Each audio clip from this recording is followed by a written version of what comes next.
at balita. Hindi lang po ito chismis, mga kababayan. Balita din po ito na mismo galing kay Harry Roque sa kanyang live na kung saan question niya. Bakit daw, mga kababayan, ito pakinggan ninyo. Bakit daw si Sara Duterte pinag-initan daw ang kanyang confidential fund, na kung saan, di ba, Ma'am Team Ace, mas masarap talaga Jollibee. Pinag-initan daw ang confidential fund na 125 million versus 4.5 billion na confidential fund ni PBBM. Gusto ko lang pong i-clarify, mga kababayan, na yung mga nagsabi, bakit daw pinag-initan yung 125 million na inubos in just 11 days? Gusto ko lang i-correct. Gusto ko lang klaruhin, mga kababayan. Ang sinabing confidential fund ni Sara, hindi lang po 125 million, kundi 600 million po yan lahat. Nilustay niya sa iba't ibang paraan at iba't ibang bagay na hindi niya maipaliwanag. Sa pinakalat po ng mga DDS, kung tutuusin ninyo, maliit lang po talaga kasi 125 million in just 11 days. Pero kung isuma total mo po lahat, ang confidential fund po ni Sara ay 600 million plus po. Yan po ang katotohanan. Huwag po kayong basta-basta maniwala sa mga putang inang bubong DDS supporter, na ang sinabi ay 125 million lang, pinag-initan daw. Pina-impeach dahil sa 125 billion. Ang katotohanan po, mga kababayan, ay 600 million plus po. Bukod pa dun sa 12.3 billion na maanumalyang resibo na hindi tinanggap ng COA. DepEd pa siya nun. Magkaiba yung sa DepEd, magkaiba yung sa opisina ng Vice President. Sa pinakalat ni Roque ngayon, mga kababayan, bakit daw pinag-initan ng mga complainant ang 125 million ni Sara Duterte na confidential fund? Bakit daw hindi pag-initan itong 4.5 billion ni PBBM? Gusto ko lang pong klaruhin, 600 million po ang confidential ni Sara. Magkaiba pa po yung confidential fund niya, sa DepEd pa siya. Iba yung sa DepEd, iba yung sa Office of the Vice President. Hindi lang po 125 million. Malaki po, mga kababayan, malaki po. Bukod sa confidential fund, may ibang pera pa po na nilustay niya na hindi parte ng confidential fund. Ginawaan ng resibong peke. Katulad ng Armed Forces of the Philippines na niresibuhan nila na hindi naman sila ang nagbigay na worth 15 million. Mga kababayan, yun po ang totoo. Pakinggan nyo ang nireklamo ni Harry Roque. Na 4.5 billion ang kanyang confidential funds at intelligence funds sa proposed 2026 budget. Samantalang, in-impeach nila si Inday Sara Duterte para sa 125 million confidential funds. Again, gusto ko pong klaruhin, mga kababayan. Si PBBM daw nag-propose ng budget sa 2026 ng 4.5 billion sa kanyang confidential fund at intelligence fund. Natural lang po yun, presidente yun eh. Kahit sabihin natin na 1 billion, 2 billion yan, nagagamit po kasi siya'y presidente po. Pero kay Sara, mali lang yung pakalat ni Roque. Bakit mo sinabing 125 million lang ang confidential fund niya? Yun lang po yung nilustay niya in just 11 days. Pero yung iba pang nilustay niya, ba't hindi mo sinali? Bakit yung kay PBBM na 4.5 billion, pinopropose pa lang hindi pa nakuha, hindi pa nagamit. Ipopropose pa lang para 2026 budget. Pero ngayon, sabi niya, bakit kay Sara daw 125 million, pina-impeach siya. Take note, Roque, hindi lang po 125 million ang dahilan kaya inimpeach si Sara at may mga complainant. Huwag ka pong magpakalat ng fake news na kapwa mo lang DDS ang naniniwala sa'yo. Ang confidential fund ni Sara, not only 125 million ang question, 600 million yan. Magkaiba pa yung sa DepEd na mga anomalya na sinipa ng COA at hindi nila mapaniwanag ng ayos na umabot ng 12 billion.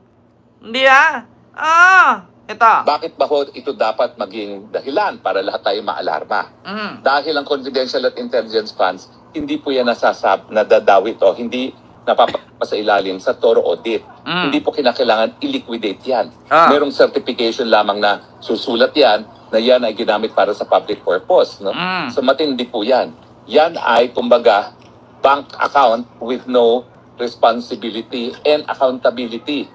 Ang tanong, ang rule po, ang mga intelligence funds at confidential funds ay para sa mga ahensya gobyerno na kumakalap ng impormasyon para sa national security. Ang tanong, bakit merong 4.5 billion ng presidente samantalang may hiwalay naman na confidential at intelligence funds ang Armed Forces of the Philippines, ang Philippine National Police? Ngayon, Roque, balik ko sa'yo. Bakit daw kailangan ni PBBM kumuha ng 4.5 billion confidential fund? Meron naman daw sariling confidential fund ang pulis at ang kasundaluhan. Itanong ko rin sa iyo, Roque, at bakit nga gumawa ng peke ang office ng Vice President at DepEd at ginawaan ng resibo na 15 million na tinanggap daw di umano ng Armed Forces? Meron naman palang sariling confidential fund ang Armed Forces. Bakit ginawaan ni Sara ng peke noon yon? Yung patungkol sa Youth Summit Leadership or Training or Summit, na ginawaan nila ng resibo itong AFP na nakatanggap daw ng mula sa confidential fund ng DepEd. Ito gusto nyong ipaano? May nagtanong kasi bakit ko daw nalaman. Ito, EFP, Confi ng DepEd. Para magulat ka ngayon. May sarili palang confidential ang AFP at Armed Force ang Philippine National Police. Bakit ginawaan ng 15 million na resibo? Ginamit noon ng confidential funds ng DepEd sa ilalim ni VP. Pinalabas mo ginamitan noon ng confidential funds ng DepEd sa ilalim ni VP Sara Duterte ang isang Youth Leadership Summit ng AFP. Yan ay matapos linawin ng Philippine Army na wala sila nakuhang pondo mula sa DepEd. Nasa online na balitang yan, Marian Enriquez. Pakinggan ninyo! Kinuwestiyon sa pagdinig ng House Committee on Good Government and Public Accountability ang ilang dokumentong ipinasa ng Department of Education sa ilalim ni Vice President Sara Duterte. Tungkol ito sa pinaggamitan ng kanilang confidential funds noong 2023. Lumalabas kasi na ang dokumento na isinumite ng DepEd sa Commission on Audit ay certification na hiningi lang sa Philippine Army. Partikular ang higit 15 million pesos na ginastos ng Armed Forces of the Philippines para sa Youth Leadership Summit o YLS. Kumbaga, tila nang hingi lang umano ng resibo sa ibang ahensya ang DepEd para ma-justify ang gastos sa kanilang confidential funds. Yan ang pinalutang ni Batangas 2nd District Representative Jinky Luistro matapos linawin ng Philippine Army na sariling pondo ng AFP ang ginamit sa naturang aktibidad. For the 8 YLS that were conducted, you used the fund of the Philippine Army. For our participants, we used the Philippine Army. For the students, they used the local government unit funds. Ang Armed Forces of the Philippines gumamit ng sariling pera. Wala daw silang natanggap mula kay Sara. Ngayon ko questionin ni Harry Roque, meron palang confidential fund ang Armed Forces. Meron palang confidential fund ang PNP. Bakit daw kukuha si PBBM ng confidential fund at intelligence fund? Roque, bago kayo pumutak, make sure na hindi babalik sa inyo. Magpapakalat ka pa ng balita, lilinlangin mo pa ang mga DDS, sa kabubuhan mo pa. Hindi lang po 125 million ang confidential fund ni Sara. Almost 600 million plus po yan. Magkaiba pa yung sa DepEd, magkaiba pa yung sa OBP or sa Office of the Vice President. Di ba? Ngayon ko questionin mo. Ito pa. Ayon kay Luistro, malinaw na walang ginamit na pera ang Philippine Army mula sa DepEd. Ang problema pa, hindi raw alam ng mga opisyal ng Philippine Army na gagamitin ng DepEd ang kanilang certification sa ibang bagay. Di ba? Hindi alam ng Armed Forces na binigyan pala sila ng DepEd ng 15 million na hindi nila alam. Ginamit pa ang kanilang resibo. Para may bulsa na 15 million. Nako, Ma'am Timmy Ace, maraming salamat sa another $10 super chat pang Starbucks mo. Ayun, maraming salamat po kay Mama Bobby or Baby ba? Mama Baby. Dili man daw siya, Tichi, happy Sunday. Ayan, from Michigan. Maraming salamat po, Ma'am Team Ace. At kay Mama Baby. Ayan, maraming salamat po. Yeah, kita ninyo, mga kababayan. Tapos, questionin ni Harry Roque. Ito yung question ni Harry Roque. Pero pag-usapan po natin ang kawalangian ng Marcos Jr. na 4.5 billion ang kanyang confidential funds at intelligence funds sa proposed 2026 budget. Samantalang, in-impeach nila si Inday Sara Duterte para sa 125 million confidential funds. Again, bakit ba ito dapat maging dahilan para lahat tayo maalarma? Dahil ang confidential at intelligence funds, hindi po yan nadadawit o hindi napapasa ilalim sa thorough audit. Hindi po kinakailangan i-liquidate yan. Merong certification lamang na susulat yan na yan ay ginamit para sa public purpose. No? So matindi po yan. Rinig nyo mga kababayan. So dapat daw maalarma ang taong bayan sa pag-propose daw ni PBBM ng 4.5 billion. Ngayon mga kababayan, kung ako kay PBBM, bakit ko nga ba kailangan mag-propose ng 4.5 billion confidential funds at intelligence fund? Bakit? Una, ito po yung rason, mga kababayan. Simpleng rason lang ito pero mabilis intindihin. Ang China, init na init kay Marcos ngayon. Kailangan ba ni Marcos ng seguridad? Kailangan ba ni Marcos ng intelligence? Yes po. Una, ilang beses na trinay na i-hack ng China ang opisina ng presidente. Buti na lang at kanilang naisalba. Kasi ang China init na init kay Marcos ngayon. Not only for Marcos but also Taiwan, Malaysia, Vietnam at other ASEAN country. Kailangan ni Marcos ng confidential fund at intelligence fund. Bakit? Ilang beses pinagtangkaan ng China na i-hack ang office of the president. Buti nga, naresolba nila. Pangalawa, mga kababayan, bakit kailangan ni Marcos kumuha ng confidential fund para sa sarili niya? Ikaw ba naman bantaan ni Sara? Hindi mo alam, sa sobrang kadesperada at frustrated ng mga yan, hindi mo alam kung anong gagawin nila kay Marcos na which is lumabas na nga sa punganga ni Sara na ipapatay niya si Marcos, si Lisa at si Martin. Diba? Ma'am Libby Zamora, salamat po. At kay Ma'am MG ulit, maraming salamat po. Di ba? Karapatan lang po ni Pangulong Bongbong Marcos kumuha ng confidential fund. Babantaan ka? Hindi ka mag-ano ng seguridad mo? Natural gagamit ka ng intelligence. Presidente ka eh. Kung tutuusin, maliit pa yung 4.5 billion na yan kaysa sa confidential fund ni Donald Trump sa Amerika. Mas malaki ang confidential fund ni Donald Trump. Bakit? Buong mundo kalaban niya. Kailangan niya ng safety guard. Kailangan niya sa sasakyan niya, kailangan bulletproof. Kailangan matibay. Kailangan meron siyang maliliparan agad. Meron siyang mga system na isang pindot lang, kailangan secured siya. Kasi ang dami niyang kalaban. Ngayon, mga kababayan, kung si Sara Duterte nga, naglustay ng confidential fund at intelligence fund, si BBM pa ba walang karapatan? Siya ang presidente.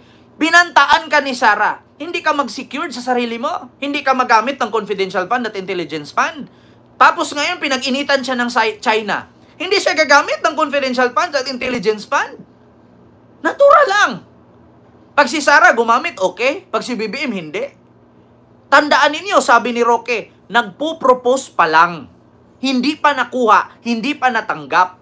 So, ibig sabihin, walang problema doon. Pinupropose pa lang. Kung hindi, sasang-ayunan yan, walang magawa si Marcos.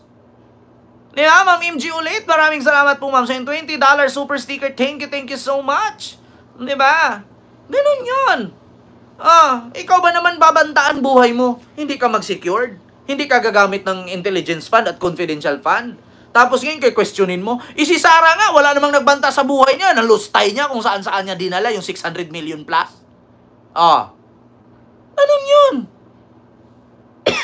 Continue. Ay kumbaga, bank account with no responsibility and accountability.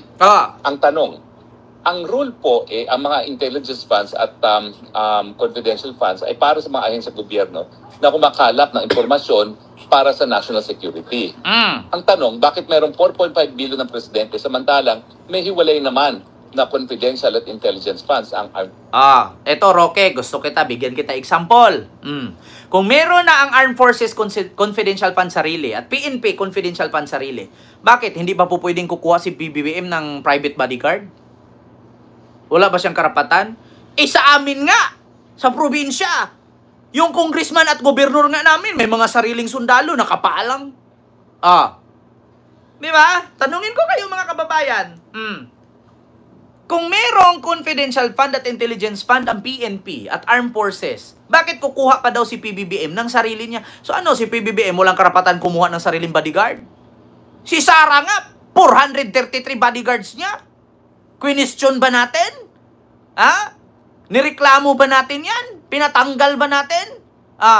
Mga gusto niyong malaman kung ilan ang bodyguard ni Sara Duterte? 433. Kinuhaan lang ng 75 ng PNP kasi kinulang. So meron pa siyang 300 plus. Diba? Question ba natin yan? Saan galing ang pinapasahod niyan? Malamang sa confidential fund. Tandaan niyo, 433 bodyguards meron si Sara. Diba? Tapos ngayon, kay-question ninyo si PBBM, nagpo-propose pa lang. Ma'am, Heaven knows, maraming salamat po sa yung super chat. Nakakaaliw ka pong panuurin. Ingat ka po palagi. Salamat po, ma'am. No, God bless po always. Diba? Ay, nako! Juan Cotton. Mega love shoutout po sa yung $20. Ayan, super chat. Ayan, salamat po. Maraming salamat sa pang-almusal po. Thank you so much. Diba? Si Sara Duterte, ito na naman. Gusto nyo proof? Ito. Pagkatapos nung pinike ang resibo ng Armed Forces na 15 million sa DepEd. Kabulastugan yon. Sinabi ng DepEd, wala siyang natanggap. Eto, gusto nyo malaman kung ilan ang mga bodyguard ni Sara? Saan galing ang pasahod nun? Confidential fund, di ba? Tapos si PBBM, presidente, hindi na po pwedeng kumuha. Hindi na po pwedeng maggamit ng confidential. Questionin mo. Ikaw ba naman, pagbabantaan ang buhay mo? Diba? Gusto nyo makita? Ito. Dito tayo. Sara Duterte bodyguards. Para malaman ng lahat. Yeah? Kadami-dami mong bodyguards. Si Sara lang ba merong ganon? Ito mga kababayan. Dito tayo sa news. Netizen. Ito. Private security. Ito, Philippine Star. Mga kababayan. Philippine Star. Gusto niya? Ito. Sara still has 320 bodyguards. More than Marcos Jr. Kita ninyo? Gusto kong ibaliktad natin yung camera. Ito. Para mabasa ninyong ayos. Sara still has 320 bodyguards. More than Marcos Jr. Kita ninyo? Saan siya kumukuha ng pangsahod niyan? Sa confidential. Tapos si Marcos, hindi na po pwede. Ang tanong ko nga, saan kaya niya pinaupo yun? 433 naging 320 na lang. Ito, basahin natin. Even with the recall of 75 members of her security detail, Vice President Sara Duterte has 320 security personnel, which is even larger than President Marcos' contingent security, or Justice Secretary Crispin Remulla said. Remulla made the revelation, has defended recall 75 police personnel from Duterte security detail, saying it is no big deal. Bakit kinuhaan siya ng 75 ka-bodyguard mula sa 433, naging 320 na lang? Kasi yung 75 ay kinuha ni General Marbil, kinulang po ang kapulisan. So kinuhaan siya ng 75 mula sa 433, 320 na lang. She still has 300 bodyguards. That's bigger than the president's contingent. Remulla said in media forum yesterday. However, declined to provide specific numbers of president security details. Kasi hindi sinabi ni Remulla kung ilan ang presidente ni ilan ang security ni PBBM. So mas marami pa daw ang kay Sara kaysa kay PBBM. Isipin nyo yan, mga kababayan. Kung si Lenny nga, 75 lang ang bodyguard nung siya ay vice president. Wala pang confidential fund. Si Sara, 400 plus. Kinuhaan ng 75. 320 na lang. Saan niya pinaupo yung mga yan? Kapag siya mag-duty, saan niya yan papasukin? Diba? Grabe! PNP Chief Romuel Francisco Marbel assured Duterte that the country's police force continues to provide top-tier security service for her, noting that she retains the most extensive security detail compared to her predecessors. In 2022 Commission on Audit Report, the Office of the Vice President indicated Vice President Duterte Protection Group 433 members. Di ba? Kung si Sara nga may 433, kinuhaan ng 75. Diba? So 320 na lang. Ngayon si Marcos, hindi po pwedeng kumuha, Roque. Hindi po pwedeng mag-propose ng budget para sa kanyang confidential funds at intelligence fund. Diba? Ngayon ninyo malalaman yan, mga kababayan. Pag nag-research kayo, malalaman nyo yan. I-compare natin kay Leni Robredo kung ilan ang bodyguard ni Leni nung siya ay Vice President. 75 lang po ang bodyguard ni Leni. Wala pa siyang confidential fund. Samantalang kay Sara, may confi na, may bodyguard pa. Di ba? Grabe. Di ba? Grabe. Tapos questionin mo, Roque. Huwag mong subukan, Roque. Questionin yung mga ganyan kasi mabubutata ka. Masusunog ka. Kasi, hindi porket abogado ka, pero pulpul ka naman ng abogado kang animal ka. Yeah? Kung talagang matalino ka, magaling ka, umuwi ka ng Pilipinas, huwag ka magtago dyan sa Netherlands. Huwag mong takbuhan yung kaso mo at pagiging pugante mo. Hindi yung puro ka lang puna. Philippines, ang Philippine National Police, ang NICA, lahat po ng ating intelligence gathering agencies ay meron silang confidential at intelligence funds. Bakit kinakailangan pa ng presidente ng piggyback na 4.5 billion? And yet, pinagdiskitahan si yung 125 million ni Inday Sara. Roque, kung basahin mo po ang impeachment complaint at ang 7 articles of impeachment ni Sara, hindi lang po 125 million ang pinagdiskitahan doon. Huwag mong linlangin ang taong bayan, Roque. Kahit ako ang magiging kaharap mo, di ka mananalo sa akin. Huwag ka puro fake news, Roque. Nahamon kita. Maglabasan tayo ebidensya kung gaano katotoo yan.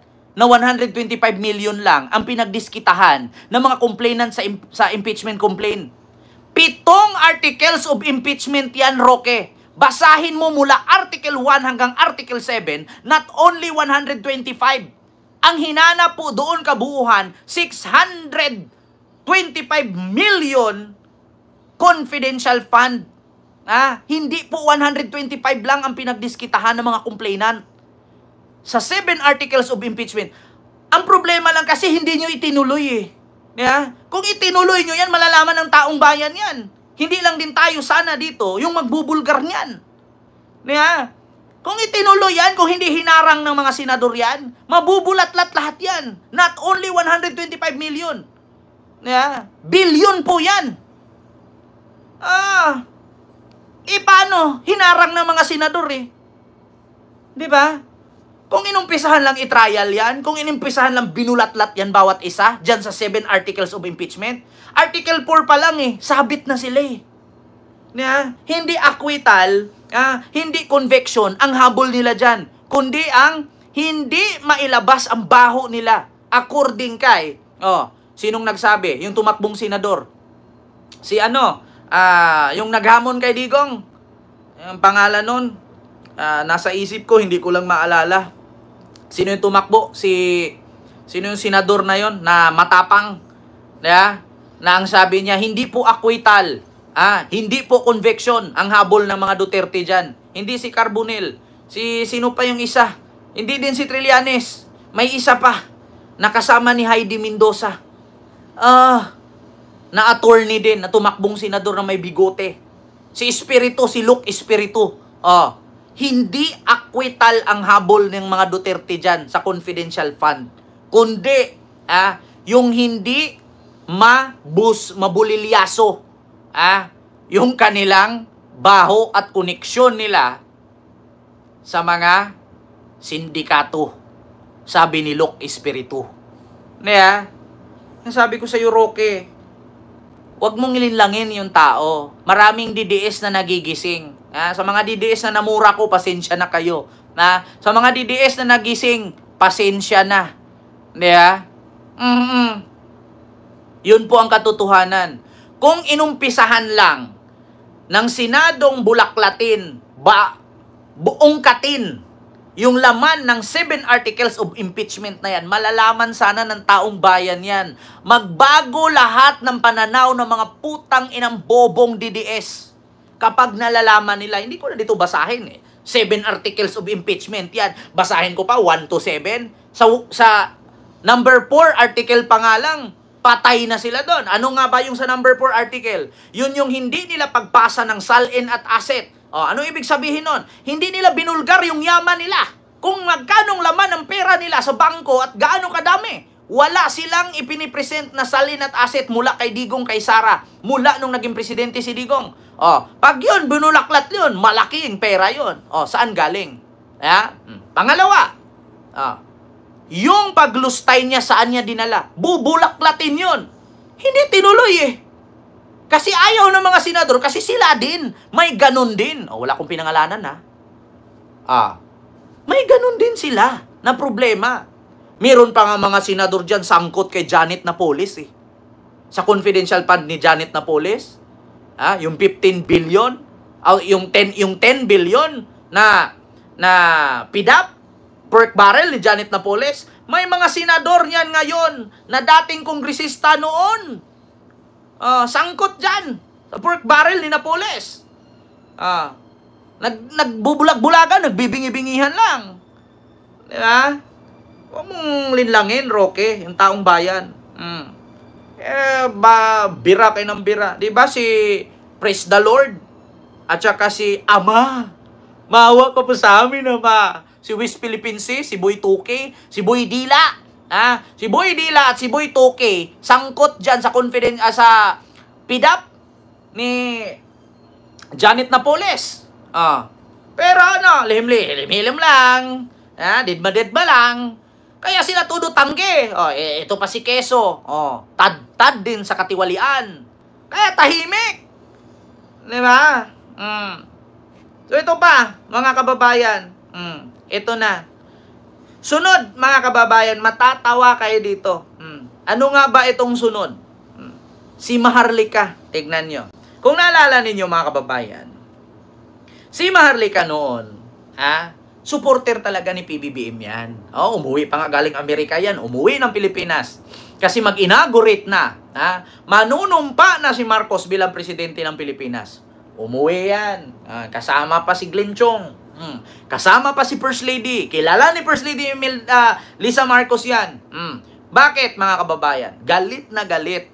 Ano bang kadahilanan kung bakit bumaliktad si Maharlika? Kasi hindi siya nabigyan ng posisyon. Sa mga hiningi niyang posisyon kay Marcos noon.